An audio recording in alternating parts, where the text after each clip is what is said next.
Hello and welcome. Today's project is all about those social gatherings are coming around the corner and how you can prepare yourself for those overly stimulating events. Because even if you're not suffering from anxiety, by the end of the social gathering, you feel exhausted. You need to recharge. And for me, I find social gatherings to be emotionally exhausting. I need to regroup in my own mind and settle down the nerves because there's lots going on. Family's over. There could be some conflict with your family. There could be so many, especially opening gifts at Christmas. It's overly stimulating. And, well, how can we deal with that? Especially if you are at the height of your emotional capacity already, because anxiety sufferers are walking around with their emotional glass overflowing, and then to add more novelty like a social gathering is only going to increase their stress even more, and they want to avoid the situation, right? But it's important that you go to the gathering because you want to prove to yourself that you can overcome this challenge. You want to show yourself that you are capable of more than you think you are. That's the goal, right? And on a deeper level, your amygdala, your fight, flight, or freeze response, that needs to be shown that you can be in a situation with these symptoms, with these feelings, and survive. Because if you feel these feelings and you avoid the situation, you're only enhancing your fear of those situations.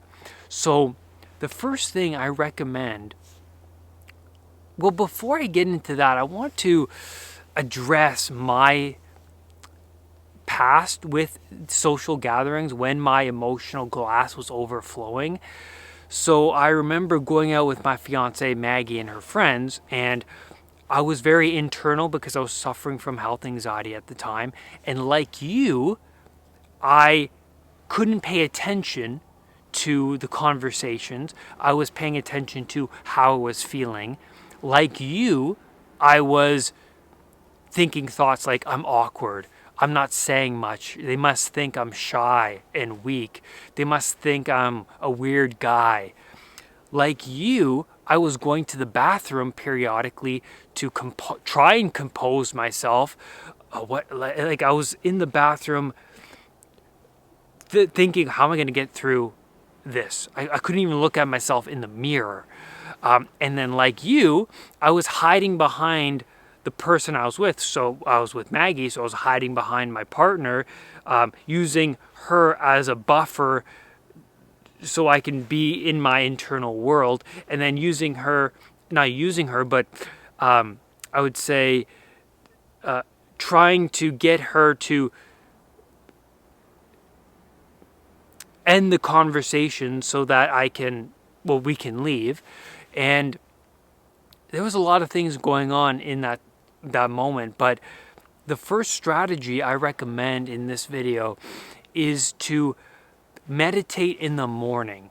Now, you must be saying, well, Brad, I haven't meditated before. Meditation, really? Again? It's like, well, I'm going to leave a link to a morning meditation above. So apply this. I recommend every day, but if you have a social gathering, especially when you have a social gathering and you expect some novelty, do this meditation, because in the meditation, I guide you through visualizations of how you want the day to go. And you're speaking directly to the 95% of your unconscious mind. It's really important because you want to show your unconscious mind what you want rather than to continue to entertain thoughts of what you don't want. Because if you keep doing that, you're going to manifest what you don't want.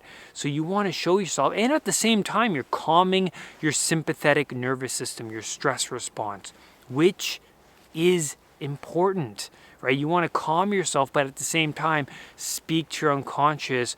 This is what I want to manifest today. This is what I want to accomplish today.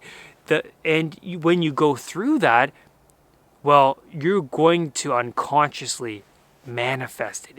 It's absolutely powerful. The next thing is, well, when you do this meditation in the morning, you're adding more space for yourself to prepare, right? Because you're not waking up and rushing around doing things, driving in the car, going here, going there. You're adding more space, so you're not pushing your batteries too far, right? Does that make sense? So, and I really recommend that you find something that works for you, because I recommend many different techniques and strategies on this channel, but it's important that you do them, but find what really works for you. And feeling is understanding, right? So once you do these techniques and you feel the outcome, then you get more of an understanding of, I get what Brad is saying about the manifestation. I get what he's saying about calming my anxiety system or speaking to the unconscious mind, right? So you want to add as much certainty to the uncertainty as much as possible. The second strategy I recommend is get some exercise in the morning. If you don't have a treadmill, if you don't have a gym membership, go for a walk. Right now, as you can see, it's that time of year. It's winter here in Canada. And if it's cold, dress warm, dress in your snow pants, dress in your winter gear, grab a hot cup of tea and go for a walk. That'll help calm your system before the get together that day. Also, I recommend before you go to the get together, dress in your favorite clothes. Put on what makes you feel confident. Do your hair, and when you do that and you're doing your hair and you're trimming your beard or you're putting on your makeup, you're looking at yourself in the mirror and you're establishing a more intimate connection with yourself, because anxiety sufferers, they lose touch of their true selves, their more powerful, deeper selves. And when you are in front of the mirror and you're dressing yourself up, you're acting in a way where, you don't feel right, you feel off, everything has gotten beyond you, but at least you're showing yourself in the mirror that this is what I value. Even though I'm not feeling well, I'm still doing it. I'm still getting ready. I'm still trying to look my best, because even in the deepest of suffering, I'm here pushing myself. When you're in the bathroom, I recommend that you give yourself a high five in the mirror. High five the mirror. It's been proven that when you do something like that, it increases your dopamine and it connects you with yourself. Like that high five represents this going forth into the unknown, and that I'm bravely doing something that is beyond me, that is a challenge for me. And I see this in myself when I do that, or when you strike a power pose, like Amy Cuddy says in her TED Talk, right? That power pose, that change in physiology changes your emotions. Because try and think negatively or be depressed or be unhappy when you're standing confidently with your shoulders back and your arms on your hips, right? And especially when you're looking at yourself in the mirror, you just won't, right? You can't be unhappy. So if you feel awful, right, that's what happens when you're suffering from anxiety. It's part of life, right? But it's how we approach this and how you approach this chaos, even when you don't feel like it. It's important, because faking it until you make it holds so much truth. So we talked about the workout, we talked about dressing up the best way you can.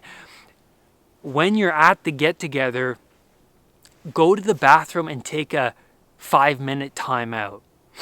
And I'm not talking about the timeout I took when I was with Maggie and her friends, like trying to compose myself. I mean, going and taking a timeout with some intention. So go to the bathroom and do some breathing. Deep breathing, 3 seconds in through the nose and 5 seconds out. Do some breathing. Do the high five. Do the power pose. I also recommend have a piece of paper in your pocket. Write down on the paper, this is an opportunity to prove my old self wrong. Remind yourself what you're doing, where you're going, right? Having that aim and knowing that this is an opportunity. Very powerful. So right now, if everything has gotten beyond you and you are feeling anxious, well, isn't it true that anything outside of your comfort zone is worthwhile to pursue? Because if you've gotten to this chaotic state because there's too much to handle, then you have to be the person to add more certainty to that chaos, because that's the proper path in life. But not only that, well, that's how you deal with the chaos. There's no other way. So if there's too much going on with you right now, what can you do to add more certainty? So that requires you to break old patterns and to shift your lifestyle choices. So for instance, after the get-together, another strategy is to recharge those batteries. And part of the reason why I suggest that you go to the bathroom and take a breather is because it helps to lessen your battery by at least 10%, right? It helps tremendously. And when you come back from the get-together, take some space, but also have a reward for your challenge, in completing your challenge. What is it? Is it a hot bath? Is it your favorite Simpsons episode? Whatever it is, have something to look forward to so that, well, you don't go home and pace back and forth and ruminate over what happened. Give back to yourself in some way, because your battery is overflowing. And that's where I'm going to leave you on today's video. Thank you so much for being here. Well, I hope you're warm.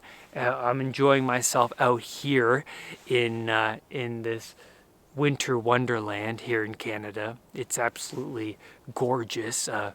It is cold, but I got my snow pants on and I'm feeling good. So happy holidays. Remember to strive forward, stumble forward towards your better self, because each get-together, that's an opportunity to prove your old self wrong. Do not let anxiety define who you are. I will see you on the next video. Bye for now. Make sure you hit that subscribe button and that bell so that whenever a new video of mine appears, you will be one of the first to know. Namaste.